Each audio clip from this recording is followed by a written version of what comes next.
With the After Hours era behind us, the dawn is finally right around the corner, set to drop this Friday. The Weeknd told his fans to be up at dawn this morning for the final trailer for his newest project, a trailer that tells us a lot about the story and sound we should expect the music and visuals to help tell. As the natural follow-up to After Hours, the dawn, and the start of a new day after the late night, it will thematically pick up where the story and characters of his last project left off. After the darkness and toxicity throughout After Hours beats him down and turns him into a monster, he drives off in an attempt to escape. The video starts with him losing control and crashing, and the new day that the dawn represents is like a rebirth and a chance for him to start over. But the ominous acceptance of light that Jim Carrey narrates at the end implies that the dawn is him ending his fight against the dark forces he's struggling with by accepting his defeat. It's time to walk into the light and accept your fate with open arms. Fully embracing it, he didn't actually escape at all. In fact, after the crash, he's seen being dragged around and is surrounded by cult-like shadowy figures. Here we're shown two versions of Abel, one older and beat up, representing his true self post everything he went through on After Hours, and one that's cleaned up with the futuristic look, representing the artist presented to the world. The artist is seen performing in the middle of some sort of ritual, with his energy either being transferred up to or down from the sky, possibly representing his soul being taken away or replaced, something that the character from After Hours was always afraid LA would do to him. Now the next scene here is what's really interesting. A party is going on and a girl grabs his attention, only for the next cut away to reveal that the girl is another cult member dressed in red, possibly representing the devil, luring him deeper into this cult as the other members bow down. But right after this, we see the reaction of the older Abel, not the futuristic looking one that walked in, meaning this first view we got was how things look on the outside, but the second view is the reality of his situation spiritually. He's surrounded by evil disguised as nightlife, and nobody can see his true state because of the cleaned up marketed image of him put out to the world.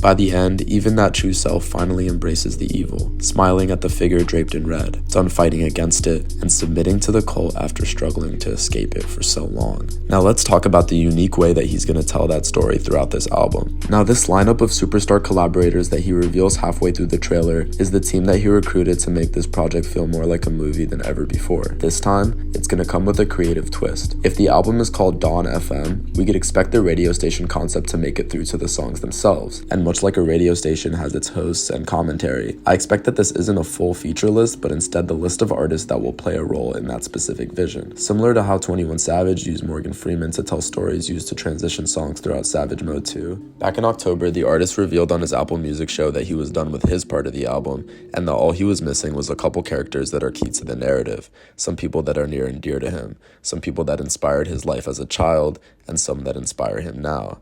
They're not just features, they're characters, and song by song, they'll bring to life their role in Abel's career by bringing to life the story that this album will tell. Jim Carrey is going to play the apocalyptic radio host, with appearances from Tyler and Wayne, who both have emphatic and entertaining personalities, which make them perfect to assist with the skits that he has planned. Hopefully all carried through by production by Quincy Jones. Electronic music artist OPN's synths will bring the radio feel of the project together sonically, tapping into the 80s influence that we've already seen with the single Take My Breath, and that's continued into the background music of this trailer. I'd love to know your thoughts on the imagery and symbolism down below and what you predict the story of this album will be.